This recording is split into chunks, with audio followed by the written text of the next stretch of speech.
बिस्मिल्लाहिर्रहमानिर्रहीम, अस्सलाम वालेकुम। प्रोग्राम मुकाबले में मेरे और आमिर मतीन साहब की तरफ से देखने वालों को हम वेलकम करते हैं। पाकिस्तान तहरीक इंसाफ की जो सियासी ताकत है उसको हथियाने के लिए जितने भी साबिक खिलाड़ी हैं वो इस वक्त हमें सरगर्म नजर आ रहे हैं। सवाल ये कि नित नए जो धड़ेबाजी हो रही है, क्या ये सियासी हिकमत अमली है या फिर ये समझा जाए कि कीमत बढ़ाने की एक कोशिश की जा रही है? इसके ऊपर हम बात करने जा रहे हैं, मगर इसके साथ साथ पाकिस्तान की जो मैशत है उसके ऊपर बात होगी कि IMF हकीकत पसंदाना बजट पर बजीद है, जबकि हमारे अपने वजीर खजाना अवाम दोस्त बजट के वादे कर रहे हैं। सवाल यह है कि 9 जून को इसहाक डार साहब की पटारी के अंदर से अब क्या बरामद होने जा रहा है, इसके ऊपर बहस करेंगे आज के प्रोग्राम मुकाबले में। अगर इसके साथ साथ एक और भी तशवीशनाक बात यह है कि गैर मुल्की जो एयरलाइंस हैं वो पाकिस्तान के अंदर उन्होंने इंदिया दिया है कि वो अपनी परवाजें बंद कर देंगी। ये सूरत हाल आखिर क्यों पहुंची, इस नैच पे बात क्यों है, इसके ऊपर बात होगी। आमिर साहब, अमूमन ये होता है कि कोई एक शख्स जाता है या कोई एक जमात रुकती है या कोई एक जगह खाली होती है तो उसको पुर करने के लिए कोई एक ही धड़ा सामने आता है, कोई एक शख्स सामने आता है, या तो धड़ों की लाइन लग गई है। तो ये हो क्या रहा है? मतलब ये खुद धड़ेबंदी करवाई जा रही है या अपनी अपनी कीमत बढ़ाने की कोशिश हो रही है, क्योंकि जान सभी के अंदर आ गई है? नहीं, वो PDM की तो बात अगर हो वर्सेस PTI तो समझ आती है कि बहरहाल जो है पीपल्स पार्टी एक बड़ी जमात है, नून लीग एक बड़ी जमात है। तो बाकी ये जो कहते हैं ना वगैरह वगैरह वगैरह, हाँ। ये जो छोटी छोटी दो आने की पार्टियां हैं, सारा दिन उनके बयान चलते रहते हैं और मुझे हैरानगी होती है कि शाम के टॉक शोज़ में उनको इतने सीरियसली दिया जाता है। फॉर एग्ज़ाम्पल चौधरी सरवर साहब का आज बयान चल रहा था और उस पर तजिए भी हो रहे थे कि क्यू लीग और चौधरी सरवर ने कहा कि हम किसी के साथ इत्तेहाद नहीं करेंगे। हाँ। तो भाई हम हैं कौन? आप एक काउंसलर का इलेक्शन जिंदगी में जीता नहीं है, एक कॉन्स्टिट्यूंसी नहीं है उनके पास, और क्यू लीग को भी उनके 2-3 जो डाले हैं बेचारों का पता नहीं गुजरात के अंदर क्या उनके साहबजादे भी सालिक साहब चकवाल से अब क्योंकि परवेज़ लाई से अलहदा हो गए हैं, जीतते हैं कि नहीं जीतते ये गुजरात में नहीं है। चौधरी सरवर साहब बातें वो इस तरह कर रहे हैं कि वो क्योंकि उस तरह वही हाल जहांगीर तरीन साहब का है, वहाँ भी वो रोज़ के 2-3 लोगों को वो भी दुपट्टा पहना देते हैं। वो दुपट्टा नहीं, वो PTI के अंदर तो वो कहते दुपट्टा पहनाया जाता था ना, तो समझ आती थी कि जी उनका ट्राई कलर्स जो हैं वो पहने जा रहे हैं। तो अभी पता नहीं कौन से दुपट्टे बना रहे हैं, मगर ये है कि लोग इकट्ठे हो रहे हैं और वो भी कह रहे हैं कि जी हम देखेंगे अपना कि हमने नाम क्या रखना है, इसको जो है ना हमने डेमोक्रेट करना है कि पता नहीं क्या। अच्छा, वो मुराद राज साहब, फिर वो मुराद राज साहब हाशिम डोगर ग्रुप है, नजरियाती ग्रुप बनाएंगे। तो सवाल सबसे बड़ा जो है वो 2-3 है। पहला ये कि ये तो फैसला नज़र आ रहा है कि PTI कैसे बुखरे करने हैं, पर सबसे बड़ा उसके अंदर सवाल ये है कि आया ये जो लोग केस टू केस डिस्कस करना पड़ता है, जो टूट रहे हैं ज़्यादातर तो लोग हैं जिनकी वक़्त नहीं है, मगर कुछ लोग इम्पॉर्टेंट हैं, जिस तरह के फवाद चौधरी पता नहीं टूटे हैं कि नहीं टूट गए, मगर उनका ये बात कि जनाब कोई दूसरी प्लान B भी सोचा जा रहा है।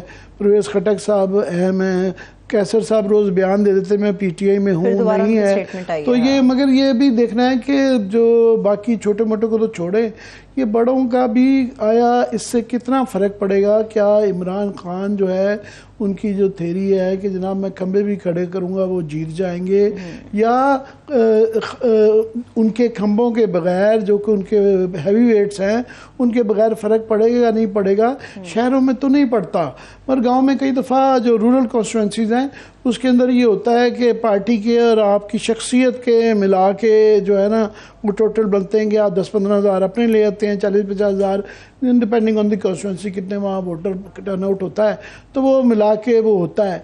तो ये अभी तो ये फैसला तो हो गया है कि नज़र आ रहा है कि PTI को तोड़ा जा रहा है, क्रश किया जा रहा है। कुछ नहीं, कुछ लोग तोड़ रहे हैं, कुछ लोग वो उसको क्रश कर चुके हैं, कुछ लोग यहाँ तक मैं इससे पहले टॉक शो में था तो वहाँ नून लीग की एक मोहतरमा थी, मैंने कहा जी आप अपने हरीफ के तौर पे भी नहीं समझते कि PTI पार्टी एग्जिस्ट करती है। अच्छा। तो पता नहीं किस दुनिया में रह रहे हैं। ये फैसला तो हो गया, इसको कमज़ोर करना है, क्रश करना है, पर यह अभी फैसला नहीं हुआ कि उनकी जगह पे मुतबादल किसको लाना है।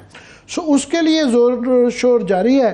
तो एक तो ये छोटे छोटे पिद्दी के शोरबे हैं जो कि मार्केट में रोज आए हुए हैं, वो बोतल में से भाग के बोतल में से बाहर निकल के वो कह रहे हैं बिल्ली किथे है जो है ना, एक तो वो ये बिल्ली किथे ग्रुप है जो है ना।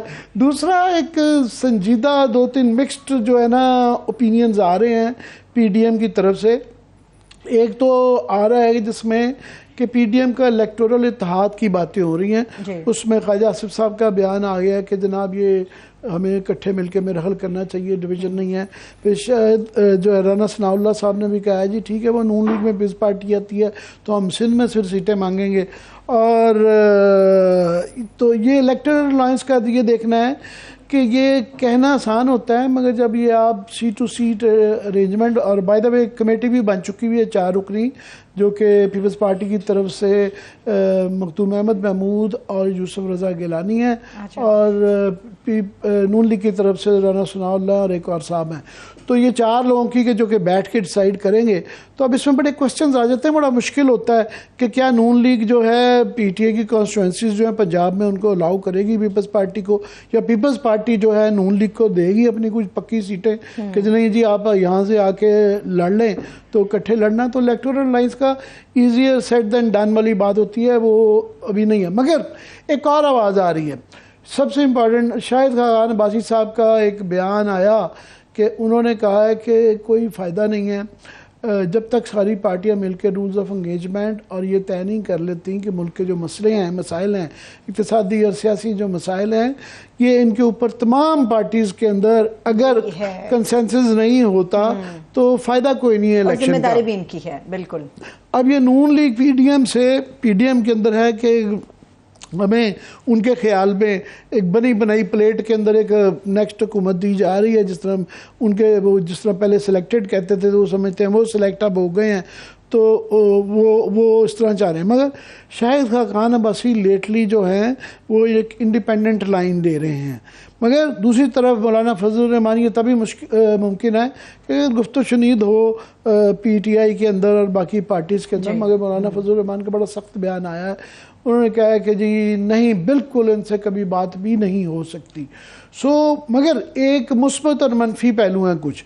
एक मुस्बत पहलू ये है कि काफ़ी सारी इलेक्टोरल अलायंस जो है ना की बातें होना ही इसका मतलब है कि इलेक्शन होने की इम्कान है। पहले जो ये कहा जा रहा था ना अक्टूबर में भी इलेक्शन नहीं होंगे, तो अभी ये इम्कान हो गया है कि इलेक्शन की जो ये जोड़ तोड़ हो रही है कि शायद अक्टूबर में इलेक्शन हो जाएं। तो ये एक है। तो दूसरा मनफी बातें ये हैं कि जिस किस्म का इलेक्शन होने जा रहा है कि उसके अंदर जिस तरीके से इलेक्शन कमीशन बिहेव कर रहा है, ये निगरान गवर्नमेंट्स कर रही हैं। इलेक्शन कमीशन का फॉर एग्ज़ाम्पल जो है वो आज ये बयान आ गया कि उन्होंने जी बैनल जो है अक़वामी जो मुबसरीन आते हैं, इंटरनेशनल ऑब्जर्वर्स आते हैं, यूके के आते हैं, यूरोप के आते हैं, कॉमनवेल्थ के आते हैं, और जी हमने इस दफ़ा उनको इजाज़त नहीं देनी और उनकी क्लियरेंस करेंगे। तो ये अब एक ज़ौला का रेफरेंडम करा रहे हैं। और उसमें आयरॉनिक बात ये है कि मकबूजा कश्मीर में वो गोरे लेके जा रहे हैं वहाँ पे, उन्होंने G20 श्रीनगर में रखवाई दिखाने के लिए कि हमारे यहाँ नॉर्मलसी है। और हम ये कर रहे हैं कि हम यहाँ पे कह रहे हैं कि यहाँ गोरा नहीं आएगा। तो ये पूरे पाकिस्तान को एक मकबूजा पाकिस्तान का इम्प्रेशन नहीं देना चाहिए। और सबसे बड़ा उसके अंदर मज़ा खेज़ एक बिल्कुल मजाक है कि ये मजाक का एक पहलू तो ये है कि सुप्रीम कोर्ट का भी जो शॉर्ट ऑर्डर आया है उसके अंदर उन्होंने 5 मई का पहले वो कह रहे थे कि जनाब ये 90 दिन के इलेक्शन तो हो गया है, इम्प्लीमेंटेशन की बात होगी। आज फिर घूम फिर के उन्होंने जो उसका लुबे लुबाब निकाला है, therefore we expect the political parties in the country to heal the polarisation in the polity and to arrive at a single date for holding general elections to all the constituent assemblies. अब इसकी आईनी गुंजाइश क्या है? ये जब अदालत supreme court of Pakistan की ये कह रही है, ठीक है इखलाकी तौर पे सियासी तौर पे एक दिन का इलेक्शन होना है, मगर आइन का कोई पहलू बता दे तो ये जरिया ज़रूरत जो है जस्टिस मुनीर से भी आगे चला गया है कि वो कह रहे हैं। तो उसके बाद 3, अब लास्टली मैं ये बात कर दूं, कंसेंसस को सम अप कर दूं कि 3 बहाने बनाए जा रहे थे इलेक्शन ना करवाने के 90 दिन के अंदर, और आगे भी कहा जा रहा है अक्टूबर में भी अगर नहीं होंगे। एक कह रहे हैं वो कि जनाब मुल्क के हालात बड़े ख़राब हैं, फोर्सेस नहीं हैं। दूसरा कह रहे हैं पैसे नहीं हैं। तीसरा एक नई चीज़ आ गई हुई है कि जनाब ये क्योंकि सेंसस नया हो चुका है, हल्का बंदियाँ होंगी, तो कुछ लोग कह रहे हैं मार्च तक होंगी, कुछ कह रहे हैं 15-20 दिन आगे जाएगी, कुछ कह रहे हैं 2 महीने।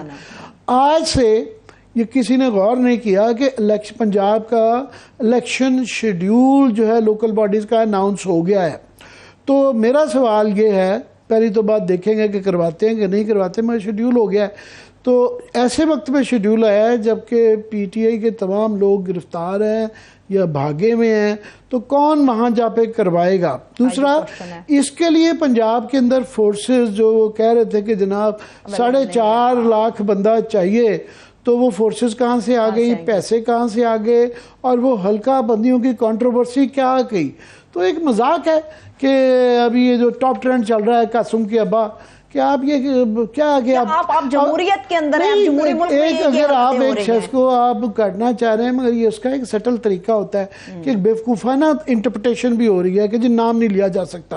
वो जो है, मैं तो फेवरेट आजकल हुआ है वो हैरी पॉटर में है ना, one who shall not be named. आप किसको देख रही हैं? हरीफ उन्होंने कहा जहांगीर तरीन से भी लड़ेंगे, चौरी सरवर से भी लड़ेंगे। तो मैंने कहा जी आप इनको हरीफ भी नहीं समझ रही पीटीआई को, जो आप कह रही ना क्रश करने का। तो एक तजिया भी एक मजाक बन गया है, सियासत भी एक मजाक बन गई है, आइन भी एक मजाक बन गया है। बिल्कुल आमिर साहब, बलूचिस्तान के हालात इतने खराब है, वहां पे इलेक्शन हो सकता है और टर्नआउट भी वहां पे बहुत ज्यादा आया, लोग निकले भी, उन्होंने अपना वोट भी कास्ट किया, मगर पंजाब में सूरत हाल डिफरेंट है। इस पे तजिया भी ले लेते हैं। हमारे साथ इस वक्त सीनियर तजियाकार मजहर अब्बास साहब भी मौजूद है। बहुत शुक्रिया मजहर साहब, थैंक यू सो मच आपके वक्त के लिए। ओवर टू यू आमिर साहब। जी मजहर, बहुत बहुत शुक्रिया। मैं देख रहा था अब हाल ही में आज़ाद कश्मीर में ही गए हुए थे, तो मैं आपके आने से पहले बात कर रहा था कि इलेक्शन कमीशन ने ये आज एक प्रेस रिलीज जारी की है कि हम आइंदा इलेक्शन के अंदर जो है ना बैनुल-अक़वामी मुबस्सरीन या ऑब्जर्वर्स जो है ना वो नहीं अलाउ करेंगे, तो जिनको कोई इंडिविजुअली भी आना चाहेंगे उनकी भी क्लियरेंस करेंगे। तो एक तरफ कश्मीर में, मकबूजा कश्मीर में हम वो इंडिया कोशिश कर रहा है कि G20 के मंदूबीन फॉरेनर्स ले जाके गोरों को दिखाया जा रहा है कि यहाँ बड़े हालात नॉर्मल है, और हम जो है यहाँ पे पाकिस्तान के अंदर रोक रहे हैं कि बाहर का कोई बंदा नहीं आएगा। तो ये इनको कुछ समझ आपको इस चीज़ की आती है कि इसके पीछे क्या रशनाल है, क्या इनकी मंतक है? शुक्रिया आमिर जी। बिल्कुल, मैं मुजफ्फराबाद में था और जिस दिन मुजफ्फराबाद में था तो रात को वहाँ भी रातों रात आइन में तरमीम करके वहाँ भी तब्दीली आ गई, और जिस तरीके से वहाँ भी आइन में तरमीम की गई और जिस तरीके से वहाँ भी है, वहाँ भी वही कम व बेश वही सूरत हाल नज़र आई। उसी तरह पीटीआई, पीपल्स पार्टी और नून लीग, ये अनफॉर्चुनेट है हमारी। अब ये जो आप बता रहे हैं, इससे ज़्यादा अफसोसनाक और काबिल मज़म्मत चीज़ क्या हो सकती है?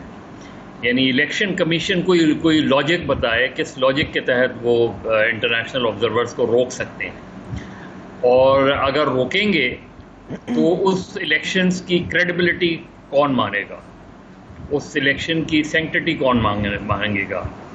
और इलेक्शन कमीशन, मैंने आज तक नहीं सुना, पहली मरतबा ये सुन रहा हूँ कि इलेक्शन कमीशन इस तरह का कोई उसने प्रेस रिलीज जारी किया हुआ है। ये इलेक्शन कमीशन का गिल्ट नज़र आ रहा है इसके अंदर, और ये साफ नज़र आ रहा है कि इसमें एक पॉलिटिकल पार्टी को माइनस करने की कोशिश की जा रही है। और इसमें ज़ाहिर है जब आप इस तरह की इक़दामात करेंगे, और अभी तो इलेक्शन बहुत दूर हैं, इतनी जल्दी क्या थी इस इक़दाम की? तो मेरा ख्याल है इलेक्शन की क्रेडिबिलिटी खुद इलेक्शन कमीशन ने अंडर क्वेश्चन कर दी है इस तरह का प्रेस रिलीज जारी करके, और ये चीज़ ज़ाहिर है काबिल कबूल नहीं होगी। मज़हर, अभी आपके ज्वाइन करने से पहले मैं ये इस बात का जिक्र कर रहा था कि 3 बहाने दिए जा रहे थे कि हमारे पास फोर्सेस नहीं है, पैसे नहीं है, और नई हल्का बंदियों का एक इशू है कि उसके तहत होना चाहिए। आज पंजाब में आज से इलेक्शन शेड्यूल लोकल बॉडीज़ का शुरू हो गया है, तो मैं ये पूछना चाह रहा था कि इसके लिए फोर्सेस, पैसे और हल्का बंदियों का क्या बना? नहीं, वो देखिए, मतलब सिंध में इलेक्शंस हो गए पूरे लोकल बॉडीज़, 1 साल में आपने सिंध में 2 फेजेस में इलेक्शंस का प्रोसेस कंप्लीट हो गया। ना कोई law and order situation create हुई, ना कोई ये सवालात उठाए गए। और लोकल बॉडीज इलेक्शंस तो बहुत अच्छी खासी बड़ी एक्सरसाइज होती है।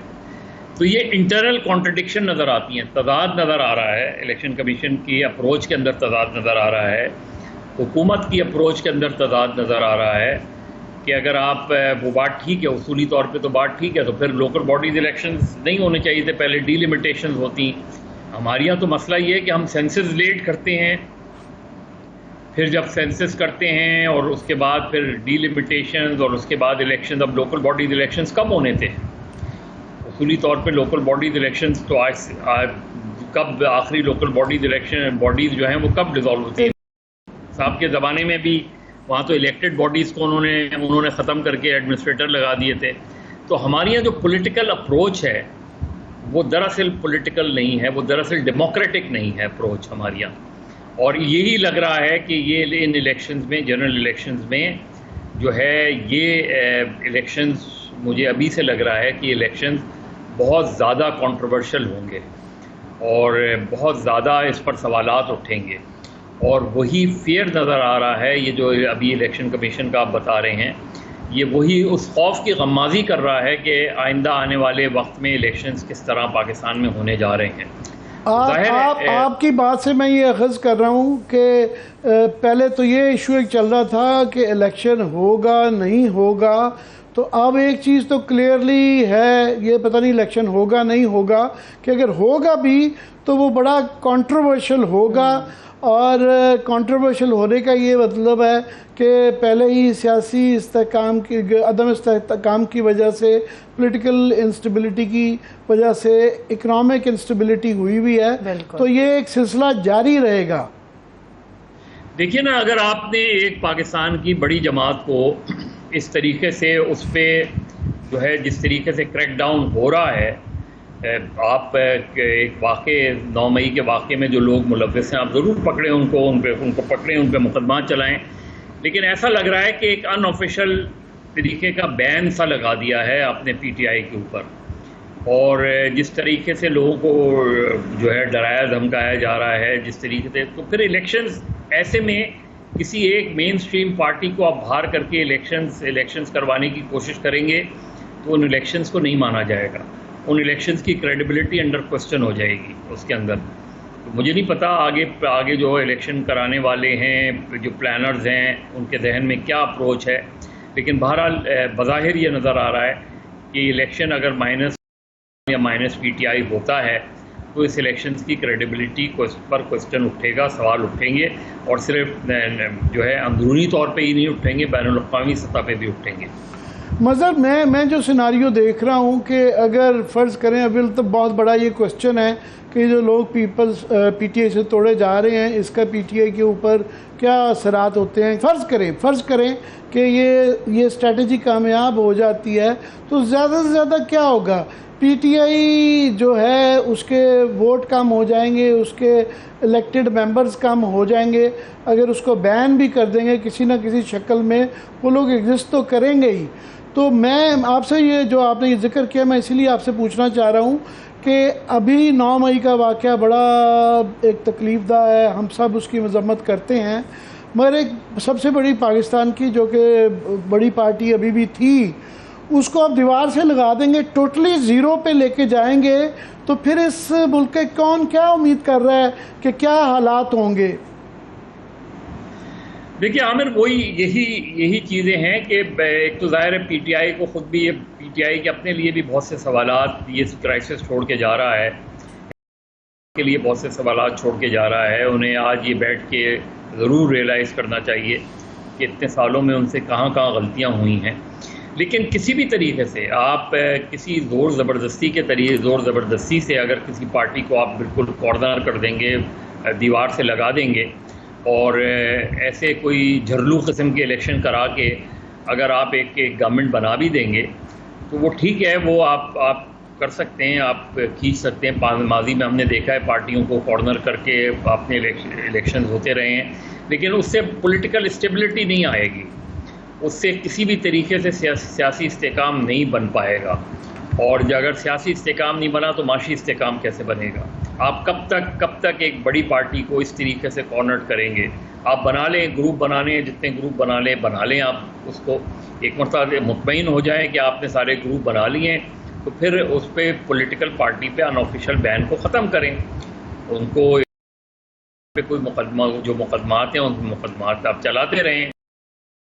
आप जाएं अदालतों में, फिर मुकदमात चलाएं, साबित करें, सज़ा दें, जो भी अगर उन पर इल्ज़ाम साबित होता है। लेकिन पॉलिटिक्स से आप कैसे किसी को आउट कर रहे हैं, उस पार्टी को? अब आपने खंबा, मसला ये कि खंबा लगाने वाला भी तो कोई हो ना। अगर खंबे लगाने वाले ही लोग नहीं होंगे तो वो फिर वोटर निकल के किसको वोट देगा?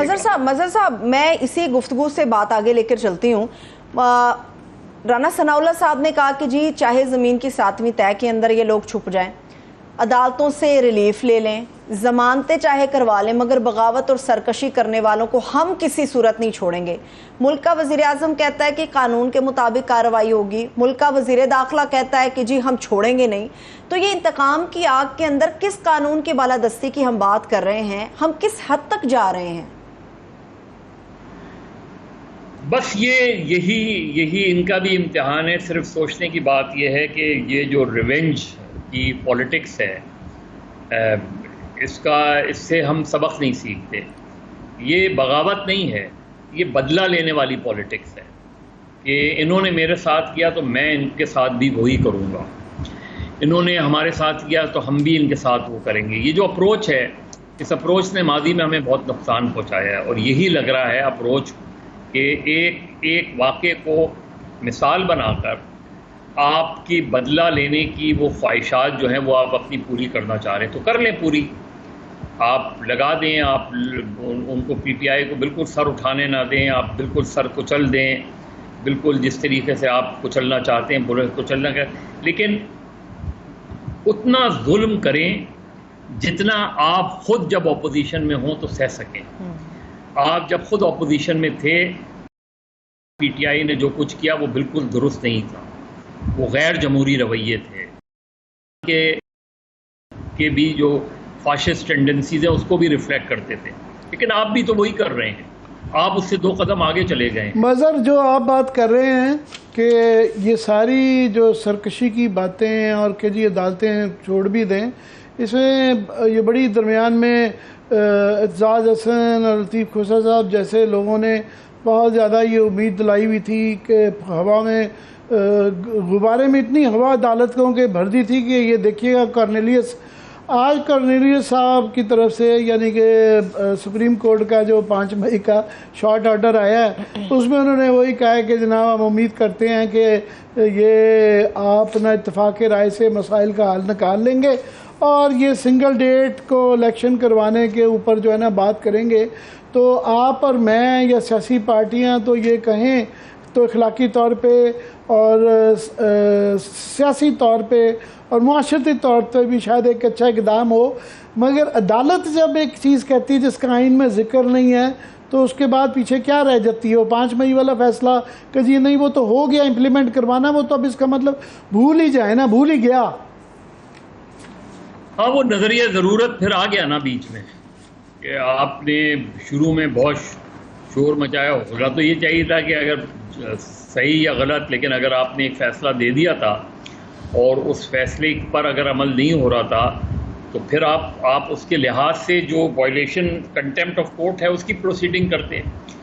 उसकी प्रोसीडिंग ना करके, कंटेम्प्ट ऑफ कोर्ट की प्रोसीडिंग ना करके बज़ाहिर सुप्रीम कोर्ट ने कॉम्प्रोमाइज़ कर लिया, बज़ाहिर सुप्रीम कोर्ट गिव अप कर गई या नज़रिया ज़रूरत आड़े आ गया और उसके तहत आपने मज़ीद कार्रवाई जो है वो, अब ये जो चीज़ें हैं ये उसी को रिफ्लेक्ट कर रही हैं ना कि अपने हाथ खड़े कर लिए उसने। तो ये हमारी बदकिस्मती है और यही वजह है जब शुरू में ये बात कह रहे थे कि सुप्रीम कोर्ट अगर फुल कोर्ट मीटिंग कर ले, अपने इंटरनल इश्यूज़ को सॉर्ट आउट कर ले, नहीं किया। आप 3 रुकनी बेंच को लेके बैठे हुए रहे, कभी 3 रुकनी, कभी 5 रुकनी, कभी 8 रुकनी, लेकिन फुल कोर्ट मीटिंग नहीं की उसने। सुप्रीम कोर्ट भी आज जो है एक कंट्रोवर्शियल इदारा बन के रह गया है, इररेलेवेंट होके रह गया है। बिल्कुल, मैं तो समझता हूँ, क्योंकि इसके बाद फिर इदारों की वो गिला शिकवा ना करेंगे जी हमारा कोई एहतराम नहीं रह गया, कोई हमारी उसकी हुक्मदुली होती है। मैं दो चीज़ें आपसे बड़ी क्विकली पूछना चाहता हूँ। पहली बात तो ये कि आज एक नई डेवलपमेंट ये हुई कि पीडीएम की तरफ से ये कहा जा रहा है, ख्वाजा आसिफ साहब का बयान आया कि बजाय हमें मुनक़सिम होकर पीडीएम को इलेक्टोरल अलायंस होना चाहिए, इकट्ठे इलेक्शन लड़ना चाहिए। फिर उसी की तस्दीक राना सनाउल्लाह साहब ने भी की। उन्होंने भी कहा जी बिल्कुल, नून लीग अगर यहाँ पे पीपल्स पार्टी पंजाब में आती है तो हमें कोई एतराज़ नहीं, हम भी सिंध में जाएंगे। तो ये इसके लिए कमेटी भी बन गई है, दो पीपल्स पार्टी के लोग और 2 लोग नून लीग के बैठ के इलेक्टोरल अलायंस के ऊपर ख़ास तौर पे पंजाब में जो है वो डिस्कस करेंगे।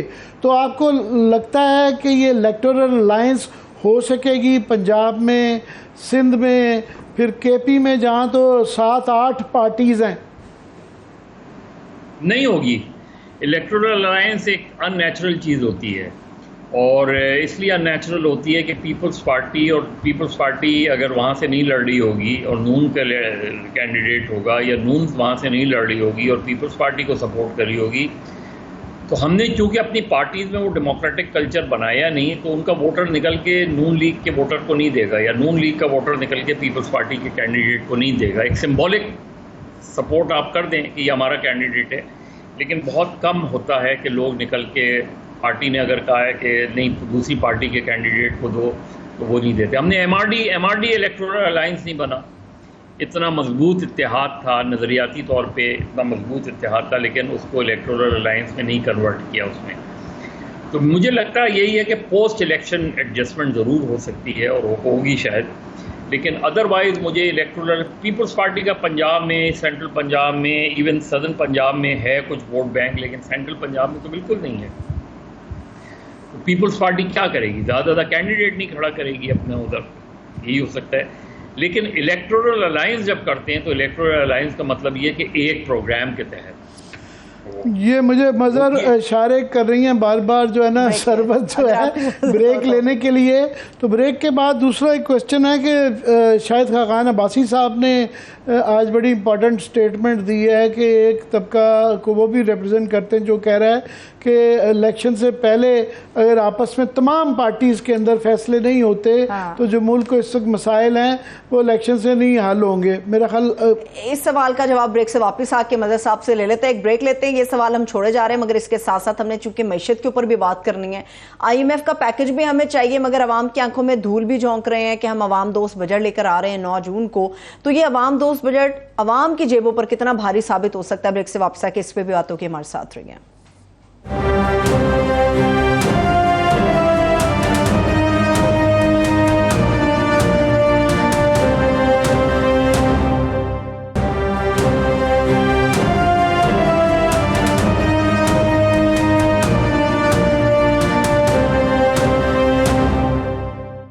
एक बार फिर से प्रोग्राम में हम आपको खुश आमदेद कहेंगे। बड़ा अहम सवाल था जो मजहर अब्बास साहब के लिए आमिर साहब आपने छोड़ा था। मजहर साहब गालिबन हमारे साथ हैं। जी प्लीज। जी मजहर, आप भी इन खबरों को फॉलो कर रहे हैं कि मिफ्ता इस्माइल, मुस्तफ़ा खोखर और शाहिद खाकान अब्बासी पहले भी ये करते रहे। आज उनका दोबारा जो है ये बयान आया कि मैं रिपीट कर देता हूँ कि इलेक्शन का कोई फ़ायदा नहीं है। अगर पाकिस्तान के जो इस वक्त मुआशी और सियासी मसाइल हैं, अगर सारी पार्टियां बैठ के कंसेंसस नहीं करती हैं तो इलेक्शन जो आप और हम भी कह रहे हैं कि होने से भी मसले हल नहीं होंगे। एक तरफ उनका है, मगर मौलाना फजल रहमान का बहुत ही सख्त इसका जवाब आया। उन्होंने कहा जी बिल्कुल एब्सोल्युटली नॉट। उन्होंने कहा जी इनसे बात नहीं हो सकती। तो फिर अगर इस तरह की सख्ती हो और हटदर्मी हो तो ये फिर लामुतनाही सिलसिला है, चलता ही रहेगा। देखिए आमिर, उसूली तौर पे तो मैं भी इस बयान के हक़ में नहीं हूँ। देखिए ये जो कहना कि अगर इलेक्शन हो जाएंगे तो मसाइल का हल, क्यों नहीं है मसाइल का हल होगा? और सब मिल के अगर बैठेंगे तो मसाइल का हल कैसे निकलेगा? मुख्तलिफुल ख्याल लोग हैं। सीधी सीधी बात है, आप एक फ्री एंड फेयर इलेक्शन करो, लेवल प्लेइंग फील्ड हो, तमाम पॉलिटिकल पार्टीज़ को उसमें हिस्सा लेने की इजाज़त हो। जो भी पॉलिटिकल पार्टी जीत कर आए उसको वो मैंडेट हासिल हो कि वो गवर्नमेंट बनाए और उनकी जो एक 5 साल की टर्म है वो अपनी टर्म पूरी करे। आप देखें कैसे मसाइल हल नहीं होंगे। जब आप टांगें खींचनी शुरू करते हैं, और टांगें खींचने के लिए ज़रूरी नहीं होता आप सारी पार्टीज मिल बैठे भी, तब भी यही होगा। तो ये कहना, ये अप्रोच जो है, ये मेरे नुक्ते नज़र से ये अप्रोच मसर आप और मैं उस दौर के पैदावार हैं जब नज़रियाती सियासत होती थी। अभी दो, मैं कौमी नज़रिया तो नहीं कहूँगा, पर दो नज़रिए हैं। एक है पीटीआई और एक है तमाम लोग वो कह रहे हैं जो कि पीटीआई को हुकूमत में नहीं आने देना। सो इन दो नज़रियों की लड़ाई है बेसिकली।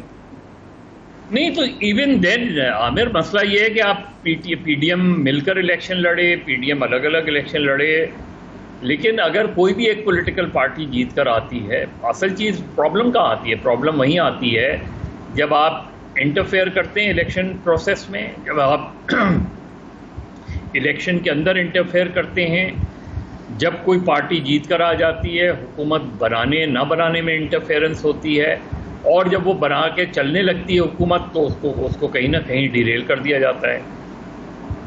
तो असल चीज़ ये है कि आप रिस्पेक्ट करें, मैंडेट की रिस्पेक्ट ही दरअसल पॉलिटिकल स्टेबिलिटी लाती है। मैंडेट को रिस्पेक्ट दें आप, और चाहे वो सिंपल मेजॉरिटी से आए, चाहे वो एब्सोल्यूट मेजॉरिटी से आए, ये उसके ऊपर मुनहसर है कि अगर वो किसी को कोलिशन के साथ मिलाना चाहता है, बनाना चाहता है, ज़रूर बनाए। दूसरी पार्टी जो हैं उसको अपोजिशन प्रोवाइड करें। अगर पीडीएम जीतती है तो पीटीआई को रिस्पेक्ट करनी चाहिए। पीटीआई मज़र ये बताएं कि सबसे बड़ा क्वेश्चन ये है इस वक्त कि दो क्वेश्चन, एक कि पीटीआई को या कमज़ोर करना है या बिल्कुल ही ख़त्म करना है, दूसरा ये कि ये जो लोग टूट रहे हैं काफ़ी सारे तो बिल्कुल बेवकूफ़ हैं, उनकी कोई सियासी हैसियत नहीं है, मगर कुछ लोग हैं जिनकी सियासी हैसियत है। ऑर्गेनाइजेशनल लेवल पे ये लोग जो इधर गए हैं, बेज़ाहिर है ये कि इनमें बहुत से लोग की जो है कोर टीम का हिस्सा थे, उनके जाने का सेटबैक पड़ेगा। आपको एक नई तंजीम खड़ी करनी पड़ेगी, नई ऑर्गेनाइजेशन करनी पड़ेगी। तो खुद अपने सियासी रवैये में तब्दीली लाने की ज़रूरत है। उनके सियासी रवैये की वजह से बहुत नुकसान हुआ है। ये सारे जो उनके फ़ैसले हैं, इन फ़ैसलों की वो जिम्मेदारी लें कि उन्होंने गलत फ़ैसले किए हैं। अब आप उनके बहुत से पुराने लोग हैं जो इन लोगों के आने से पीछे चले गए थे, उनको आप आगे लाएं, उनको मेन स्ट्रीम पॉलिटिक्स जो आपके साथ शुरू में थे उनको लाएं। असल चीज़ ये कि हुकूमत, इलेक्शन कमीशन और जो क़ुव्वतें हैं वो इस मुल्क में इंश्योर करें प्रॉपर इलेक्शंस, वो इंश्योर करें कि इलेक्शंस प्रॉपर हों। मुज़ाकरात आपस में बैठ के करना चाहें कर लें, नहीं करना चाहें नहीं करें, कम वोट में इलेक्शंस आप टाइम पे कराएं। इलेक्शंस में किसी पार्टी को जो है दीवार से ना लगाएं। पीटीआई का मज़र एक बहुत बड़ा तबका है, वो समझता है कि ये क्लेंजिंग हो गई है, ये जो लोग चले गए थे ये गले का तौक थे, ये पावर लॉबीज के नुमाइंदे थे, तो ये इनसे जान छुट गई है, तो शायद एक नई पीटीआई उभर के आए। लेकिन उसमें दोनों चीज़ें ना, यही का टेस्ट है और यही का डायलेमा भी रहा कि जब उनके पास पार्टी बड़ी हुई, जब पार्टी 2011 में जो लोग थे उनमें मेजॉरिटी वो थी जो इलेक्टेबल नहीं थे, लेकिन अब एक तंजीम थी, उस तंजीम की वजह से एक बड़ा ह्यूज जलसा हुआ। उसमें बाद में आप कहते रहे एस्टैब्लिशमेंट की बैकिंग, लेकिन बैकिंग जो है वो पॉलिटिकल मैनूवरिंग में तो काम आ सकती है, लोगों को बाहर निकालने में काम नहीं आती वो। उसके बाद ने जो है जो लोग तंजीम को 2011 तक लेकर आए थे वो पीछे हट गए, और उसके बाद जो लोग आते रहे उनको जो है वो कोर टीम का हिस्सा बन गए। हामिद खान कोर टीम का हिस्सा नहीं बने, नजीब हारून की कोर टीम का हिस्सा नहीं बने, और जो पुराने लोग थे वो की कोर टीम का हिस्सा नहीं बने। की कोर टीम का हिस्सा कौन बने? जहांगीर तरीन बने। उनकी कोर टीम का हिस्सा कौन बने? फवाद चौधरी बने। उनकी कोर टीम का हिस्सा वो सारे लोग बने जो 2013 के बाद पार्टी में आए। तो ऐसे लोगों को अगर आज सबक सीखें इस चीज़ का और देखें कि आज वो खुद कहाँ खड़े हैं, पॉलिटिकली आइसोलेटेड खड़े हैं, आज उनकी पार्टी कहाँ खड़ी हुई है, वो सारी चीज़ें ये चीज़ का टेस्ट होगा और इसी टेस्ट को देखना है। बाकी जो आपने चले पाबंदी लगा देते हैं, गैर एलानिया पाबंदी लगा देते हैं, लेकिन अगर आप मैं लास्टली मैं, क्योंकि आप आज़ाद कश्मीर से होके आ रहे हैं, मुजफ्फराबाद से, आई एम श्योर बड़ी वहाँ पे अच्छी बहस हुई होगी, मगर मैं ये एक चीज़ मुझे बड़ी बार बार बक कर रही है कि जिस तरीके से आज़ाद कश्मीर में हुकूमत गिराई गई, हम वहाँ पे हमारा मकबूजा कश्मीर में हमेशा यही एक पोजीशन रही कि हुर्रियत को वहाँ पे इलेक्शन नहीं प्रॉपरली होते, रिग हुए, जहाँ से सारा सिलसिला शुरू हुआ और उनकी नुमाइंदगी नहीं होती। और हमने एक मॉडल के तौर पे आज़ाद कश्मीर पेश किया था कि ये आज़ाद है, यहाँ पे लोग आज़ाद हैं। तो वहाँ पे जिस तरीके से रिगिंग हुई और अभी बताया जा रहा है कि जो बाई इलेक्शन है और लोकल बॉडीज़ के जो इलेक्शन करवाए जाएंगे उसके अंदर रेंजर्स इस्तेमाल की जाएगी, क्योंकि वहाँ पे हर कॉन्स्टिट्यूंसी के अंदर जो है ना हसास कॉन्स्टिट्यूंसी हो चुकी हुई है। और जो गिलगित बल्तिस्तान में भी सिलसिला जारी है कि वही वाला एक रिपीट होने जा रहा है। तो ये बाज़गश्त भी आपको आज़ाद कश्मीर में नज़र आई? बिल्कुल नज़र आई, और बहुत से नौजवान भी ऐसे मिले जो उनकी तहरीक इंसाफ के स्टूडेंट्स थे, वो भी मिले, आके मिले उनसे, और उनके जहनों में मुझे एक कन्फ्यूजन नज़र आया। वो ये सारे वाक़यात जो हुए इससे खुश नहीं थे, लेकिन वो एक कन्फ्यूजन थे। उनके जहन में सवाल था कि तहरीक इंसाफ का मुस्तक़बिल क्या है। उनके जहन में ये सवाल था कि ये बैरिस्टर सुल्तान महमूद और ऐसे लोगों को जिनका एक कंट्रोवर्शियल पास रहा है, उनको क्यों तहरीक इंसाफ का हिस्सा बनाया, क्यों पुराने लोगों को जो है आगे नहीं बढ़ाया गया। तो उनकी शिकायत थी, तहरीक इंसाफ से भी शिकायत थी, और ये भी था कि क्यों ये जब भी मरकज़ में जो पार्टियां हुकूमत में होती हैं वही उन्हीं की रिफ्लेक्शन हमें आज़ाद कश्मीर में भी नज़र आती है। क्यों नहीं आज़ाद कश्मीर में आज़ाद कश्मीर की अपनी जमातों को प्रमोट किया जाता? क्यों मरकज़ में पीपल्स पार्टी हो, PTI हो या PMLN हो, वो यहाँ आके क्यों कैंपेन करते हैं? यहाँ की अपनी, जैसे शुरू में हमने देखा था मुस्लिम कॉन्फ्रेंस हुआ करती थी जम्मू कश्मीर और दीगर जमातें होती थी, पीपल्स पार्टी का चैप्टर हो या वो हो, लेकिन प्योरली आज़ाद कश्मीर के लोग हों। वहाँ बाहर आउटसाइड आज़ाद कश्मीर या पाकिस्तान में बैठ के ये जमातें आज़ाद कश्मीर के फ़ैसले क्यों करती हैं? आज़ाद कश्मीर में ही इनके विंग्स जो हैं वही उन्हीं को फैसलों करने का इख्तियार देना चाहिए, उन्हीं को वो करना चाहिए। बिल्कुल ऐसा ही है। मजहर अब्बास साहब के इख्तियारात वहाँ पे उनके पास भी मौजूद होने चाहिए। मुझे ब्रेक की तरफ जाना है, आपके वक्त के लिए बेहद शुक्रिया। नाजरीन, माहौलियाती आलूदगी तो बहुत बड़ा मसला है, इसके ऊपर तो हम बात करने जा रहे हैं, मगर इसके साथ साथ एक और भी खतरनाक मामला पाकिस्तान के लिए यह है कि गैर मुल्की जो एयरलाइंस हैं उन्होंने इंदिया दे दिया कि वो अपनी परवाज़ें पाकिस्तान के लिए बंद कर देंगी। आखिर मसला इस मामले में क्या है, इसके ऊपर भी हम रोशनी डालेंगे। ब्रेक के बाद वापस आएंगे, हमारे साथ रहिए।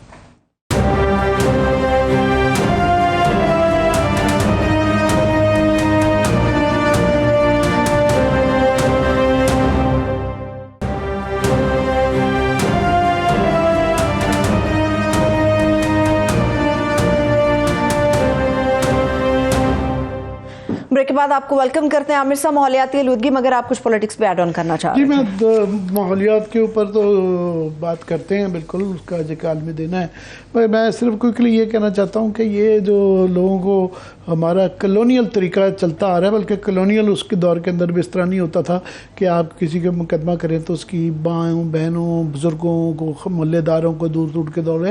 ये सिलसिला इतना गलीज़ और इस घटिया लेवल तक जा चुका हुआ है कि शर्म आनी चाहिए। ये कल को किसी की भी, हम नहीं चाह रहे कि ये सिलसिला चलता रहे। तो अभी ये इतनी तकलीफ दी हुई है कि इसका लेवल ये आ गया कि पहले औरतों को और उनको पकड़ कर घर की लेके जाया जाता था। पुराना तरीका है ना पंजाब पुलिस का, और अब तो पूरे पाकिस्तान में यही हो गया कि अफजल चंद साहब को, ये नदीम अफजल चंद के वाले साहब 85 साल हैं, क्योंकि उनका भाई एक PTI में है, तो वो उनको पकड़ के ले गए थे, शुक्र है छोड़ दिया। मियाँ अजहर साहब 85 साल आए बुजुर्ग हैं, मियाँ अजहर साहब वो रिटायर हो चुके हैं, बड़ा अच्छी उन्होंने वज़ादारी की सियासत की हुई है। तो 82 साल एक बुज़ुर्ग को जो कि बीमार है उसको थाने में ले जाके बंद करना जो है एक मैं कहता हूँ गलाजत है, इसको सियासत नहीं कहा जा सकता। अगर कोई नहीं पकड़ा गया तो उसका भाई उठा के ले गए, भाई बहुत ज़्यादा ये बहुत एक्सट्रीम लेवल तक ये चीज़ें जा चुकी हुई हैं। तो बाकी माहौलियात का ऑफ कोर्स जो है, हम जो हमारे यहाँ प्रॉब्लम ये है कि एक चीज़ का बड़ी अच्छी बात है कि हमने ये दुनिया को ये कहना शुरू कर दिया है कि जनाब ये जो हमारे यहाँ फ्लड्स आए थे, हमने उनको बाबर करवाया है कि ये दुनिया में जो क्लाइमेटिक चेंजेस हो रही हैं हमारा उसमें बड़ी कम कंट्रीब्यूशन है, तो इसलिए उनसे हमने पैसे वैसे भी निकलवा लिए, कानून भी बना लिया, रेजोल्यूशन करवा लिया। ये शहरी रहमान सभा का ये क्रेडिट है इनका। मगर यहाँ पे जो इस तरह के अब ये नज़र आ रहा है तमाम पेशगोइयाँ कि ये सिलसिला जारी रहेगा। जिस तरह इस दफ़ा जून में कलाम में बारिश होगी, ओले इतने बढ़ गए, सारे आम मुल्तान के तबाह हो गए, सवाबी के अंदर तरबूज तबाह हो गए, तो ये सिलसिला पिछली फ्लड से सिलसिला जारी रहा है। और ख़बरें ये आ रही हैं कि आइंदा अनयूजुअल रेंज, अनयूजुअल सीजन्स हुआ करेंगे, जिसका हमारी ज़राअत के ऊपर और हमारे तमाम जो इकोसिस्टम के ऊपर बहुत असरात पड़ेंगे, क्योंकि हमारे पास जो है हम बहुत ज़्यादा पानियों पे डिपेंडेंट है, मौसमों में डिपेंडेंट है, हमारी ज़राअत, हमारी इकोनॉमी उस पर डिपेंडेंट है। मगर हम जो है बाहर की दुनिया की तरफ देखते हैं कि हमें एड दें, हमें मदद दें, हमारे ब्यूरोक्रेट स्वाय इसके कि जाके इंटरनेशनल कॉन्फ्रेंसेस में बड़ी बड़ी तकरीरें सैरें कर आते हैं, जंगट्स हैं उनके लिए। हम इंटरनली हमारे नाम के तो बड़े इदारे बनाए हुए हैं, डिजास्टर मैनेजर ब्ला ब्ला ब्ला, मगर हमने कोई अपने स्ट्रक्चरल तब्दीली, हमने अपनी कोई अवेयरनेस, कोई स्कूलों में, कॉलेजों में, तालीम में या कोई स्ट्रक्चर्स में वो तब्दीलियाँ नहीं की कि हम इनके साथ कोई जब भी ये वाक़यात होंगे, क्योंकि ये होते रहेंगे, इनके साथ कैसे लड़ा जाएगा।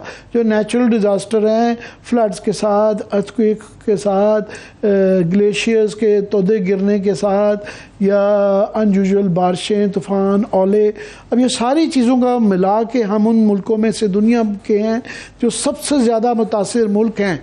ये आफत आने वाली नहीं, आ चुकी है, मगर ये बातें बहुत ज़्यादा होती हैं, कोई प्लान नहीं आया। एक डिजास्टर मैनेजमेंट की पॉलिसी दे दें कि जनाब हमारे अर्थक्वेक के लिए घर ऐसे बनेंगे, हमारे दरियाओं के मुतल्लिक हम यूँ कर रहे हैं, रिजर्वर्स यूँ कर रहे हैं, फ्लड्स को के लिए मैनेजमेंट क्या होगी, अर्थक्वेक के लिए खुदा न खास्ता अगर आता है तो क्या होगी। हम बहुत ज़्यादा विक्टिम रहे हुए हैं माजी में। ये खित्ता जो है, हम फॉल्ट लाइन के ऊपर हैं टेक्टोनिक प्लेट्स की, तो ये इसके लिए स्ट्रक्चर्स बन जाएं, हम कोई पॉलिसी बन जाए तो फिर एक बात है, वरना वो एक रिएक्शनरी है। हमारा ये कि हो गया वाकया तो रिएक्शन में कि जी बड़ा बुरा हुआ। हमारे यहाँ आमिर साहब ये होता है, छोटी छोटी चीजें मिलकर बहुत बड़ा तूफान का पेशखैमा साबित हो सकती हैं और हो भी रही हैं। आपको याद होगा कि चंद महीने पहले पीछे चले जाएं तो ये इनिशिएटिव लिया गया था कि प्लास्टिक के जो बैग्स हैं उनको खत्म कर दिया जाएगा और ये होगा वो होगा। अच्छा किया, वक्ती तौर पर सख्ती आई थी, उसके बाद सब हवा हो गया। क्विकली पढ़ दूंगा ये ही जो है, क्योंकि हर जगह पे ये पानी रोक देते हैं, ये मिट्टी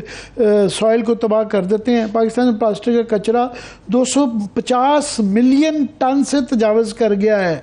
ये जो 250 लाख टन जो है, 20 लाख टन जो है, बहुत ज़्यादा है। इसमें शॉपिंग बैग भी हैं, मशरूबात की बोतलें हैं, अरशाए खुर्दशी की पैकिंग है। आप ये पहाड़ियों पे चले जाएं, वहाँ पे हर जगह यही कचरा नजर आता है। कौन सी एक चीज़ जिस पे सख्ती की ज़रूरत है? फिर मैं क्लोजिंग की तरफ चली जाऊंगी। सख्ती की ज़रूरत है कि आप ये सारे का एक पॉलिसी बनाएं, एक मरबूत किस्म का हमें सिस्टम दें, उसके बाद ताकि प्लानिंग की जाए और लोग घर भी उसके मुताबिक बनाएं, इन एरियाज़ की डेवलपमेंट के नाम पे तबाह ना करें। के ऊपर गवर्नमेंट की तरफ से सख्ती होनी चाहिए। बहुत शुक्रिया आमिर साहब, थैंक यू सो मच। देखने वालों का शुक्रिया। मुझे अपना ख्याल रखिए। खुदा हाफिज़।